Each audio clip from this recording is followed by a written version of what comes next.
Hi అండి, welcome to my channel. ఈరోజు మన వీడియోలో వచ్చేసి కజ్జికాయలండి. క్రిస్పీగా చాలా బాగుంటాయి. ఒకసారి మీరు కూడా ట్రై చేయండి. దీపావళి పండగకి స్పెషల్గా చేసుకోండి, ఈజీగా చేసుకోవచ్చు. దానికి కావాల్సినవి మైదా పిండి 2 కప్పులు తీసుకోవాలి.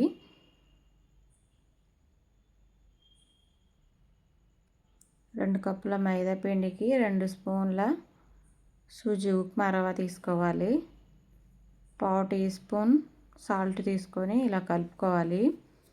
వేడి చేసుకున్న నూనె అండి, ఇలా వేసుకోవాలి. 2 స్పూన్లు వేసుకొని పిండిలో బాగా మిక్స్ అయ్యేంత వరకు ఇలా రఫ్ చేసుకుంటా కలుపుకోవాలి.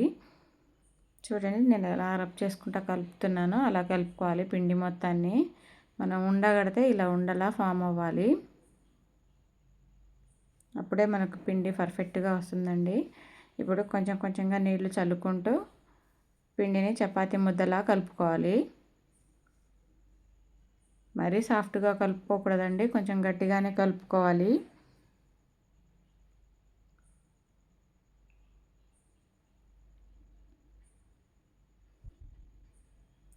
చూసారు కదా, నేను ఇలా గట్టిగా కలుపుకున్నానో అలా కలుపుకోవాలి. అలా కలుపుకొని మూత పెట్టేసి ఒక 20 నిమిషాలు పక్కన పెట్టుకోవాలి. ఈలోపు స్టఫింగ్ తయారు చేసుకుందాం. దానికి 1 కప్పు పల్లీలు తీసుకోవాలి. పల్లీని లో ఫ్లేమ్లోనే వేయించుకోవాలండి. అప్పుడే లోపల దాకా వేగి క్రిస్పీగా ఉంటాయి. చూడండి, ఇలా ఎర్రగా వేగాలండి పల్లీలు, అప్పుడే చాలా బాగా వస్తాయి టేస్ట్. ఇప్పుడు 1/2 కప్ నువ్వులు తీసుకొని లో ఫ్లేమ్లో వేయించుకోవాలి. నువ్వులు త్వరగా వేగిపోతాయండి. చూడండి, ఇలా ఎర్రగా వేపుకోవాలి నువ్వుల్ని. ఇప్పుడు 1 స్పూన్ నెయ్యి తీసుకొని కరిగించుకోవాలి. నెయ్యి కరిగించుకొని ఉప్మా రవ్వ వేసుకోవాలి. 2 టేబుల్ స్పూన్ ఉప్మా రవ్వ వేసుకోవాలి. వేసుకొని లో ఫ్లేమ్లో వేయించుకోవాలి. అలాగే ఎండు కొబ్బరి తురుమండి 1 కప్పు వేసుకోవాలి. వీటిని కూడా వేయించుకోవాలి. లో ఫ్లేమ్లోనే వేయించుకోవాలండి. ఇలా గోల్డ్ కలర్ వచ్చేదాకా వేయించుకోవాలి. చూసారు కదా, ఇలా ఎర్రగా వేగాలి. కొబ్బరి ఉప్మా రవ్వ ఇలా ఎర్రగా వేగాలండి, అప్పుడే టేస్ట్ బాగా వస్తుంది. తర్వాత ఒక మిక్సీ జార్ తీసుకొని మనం పల్లీలు వేయించుకున్నాంగా, ఆ పల్లీలు పొట్టు తీసుకొని ఇలా మిక్సీలో వేసుకోవాలి. అలాగే నువ్వులు వేయించుకున్న నువ్వులు కూడా వేసుకోవాలి. వీటిని మిక్సీ పట్టుకోవాలి. చూసారు కదా, ఇలా మిక్సీ పట్టుకోవాలి. అలాగే ఇప్పుడు బెల్లం తీసుకోవాలి. 1 కప్పు బెల్లం తీసుకోవాలి. ఈ బెల్లాన్ని మిక్సీలో వేసుకొని దీన్ని కూడా మిక్సీ పట్టుకోవాలి. ఇలా మిక్సీ పట్టుకోవాలి మెత్తగా. మిక్సీ పట్టుకుని ప్లేట్లో వేసుకోవాలి. మనం ఇందాక కొబ్బరి రవ్వ వేయించుకున్నాంగా, వాటిని కూడా ప్లేట్లో వేసుకొని కలుపుకోవాలి. ఈ 2 మిక్సీ కలుపుకోవాలండి, పొడి పొడిగా కలుపుకోవాలి. ఇలా కలుపుకొని ఇప్పుడు పుట్నాలు తీసుకుందాము. 1/2 కప్పు పుట్నాలు తీసుకొని మిక్సీ పట్టుకోవాలి. ఆ పౌడర్ని ఇందాక పట్టుకున్న పేస్ట్లో వేసుకోవాలి. వీటిని కూడా బాగా కలుపుకోవాలి. పొడి పొడి వచ్చేలాగా కలుపుకోవాలండి.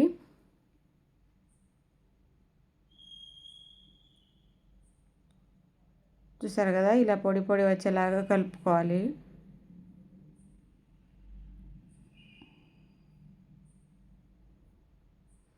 ఇలా పొడి పొడిలాగా కలుపుకోవాలండి.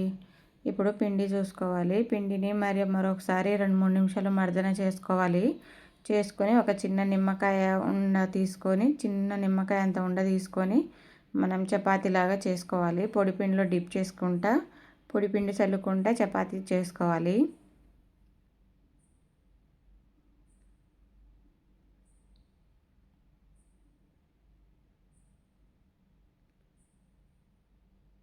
చూసారు కదా, ఎలా చేసుకున్నాను నేను చపాతీ, అలా చేసుకోవాలి. ఇప్పుడు చెక్క తీసుకోవాలి. గచ్చకాయల చెక్క తీసుకొని దాని మీద వేసుకోవాలి.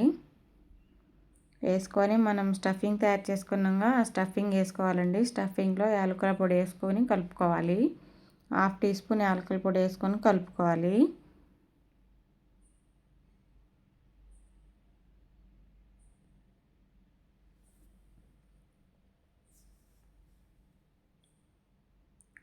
ఇప్పుడు చపాతీలో స్టఫింగ్ వేసుకోవాలండి. 2 స్పూన్లు వేసుకోవాలి.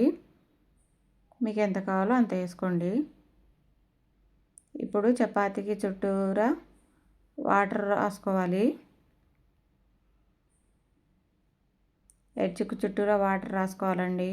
ఇప్పుడు క్లోజ్ చేసుకోవాలి. క్లోజ్ చేసుకొని కొంచెం గట్టిగా ప్రెస్ చేయండి.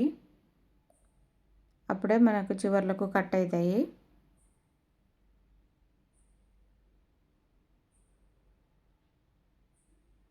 చూసారా, గజ్జికాయలు వచ్చేసాయండి. ఏమైనా తోకలు ఈగలు ఉంటే కట్ చేసుకోండి. ఇలా చెక్కపీటతో ఇలా చేసుకోవాలండి. ఇప్పుడు మనం ఈ చెక్కపీట లేని వాళ్ళు ఎలా చేసుకోవాలి అని అనుకుంటారు కదా, ఇప్పుడు చూపిస్తాను ఎలా చేసుకోవాలో. మళ్ళీ చిన్న నిమ్మంతా ఉండ తీసుకొని మనం చపాతీలా చేసుకోవాలి. ఇలా చపాతీలా చేసుకోవాలండి. ఈ మందం ఉండాలి చపాతీ, మరీ పలుచగా ఉండకూడదు. చూసారా, 2 స్పూన్ల స్టఫింగ్ వేసుకోవాలి. స్టఫింగ్ వేసుకొని చివర్లకి ఉండకుండా మనం లోపల అడ్జస్ట్ చేసుకోవాలి. చుట్టూతా వాటర్ రాసుకొని ఇలా క్లోజ్ చేసుకోవాలి. క్లోజ్ చేసుకొని ఎడ్జెస్కి కొంచెం ఇలా గట్టిగా ప్రెస్ చేయండి. 2 ఎడ్జెస్లో కలిసేటట్టు ప్రెస్ చేసుకోండి. తర్వాత ఇలా ఫోర్క్ స్పూన్ ఉంటుంది కదా, దాంతో ఇలా డిజైన్ చేసుకోండి. కొంచెం ప్రెస్సింగ్ చేస్తే అదే డిజైన్ వస్తుంది. చూసారా, ఇలా గట్టిగా నొక్కి పడితే డిజైన్ వస్తుంది. చూసారు కదా, ఇలా ఈజీగా చేసుకోవచ్చండి పీట లేని వాళ్ళు. ఇప్పుడు ఆయిల్ డీప్ ఫ్రై చేసుకోవాలి. ఆయిల్ వేడైందా లేదా అని చూసుకోవాలి. కొంచెం పిండి వేసి, పిండి పైకి వస్తే మనం గజ్జికాయలు వేసుకోవాలి. ఇలా చిన్నగా మెల్లిగా వేసుకోండి.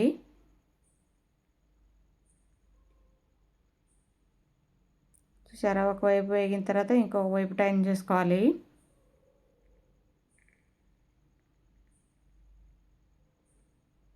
ఇలా మీడియం ఫ్లేమ్లో వేపుకోవాలండి. ఎర్రగా వచ్చేంత వరకు వేపుకోవాలి.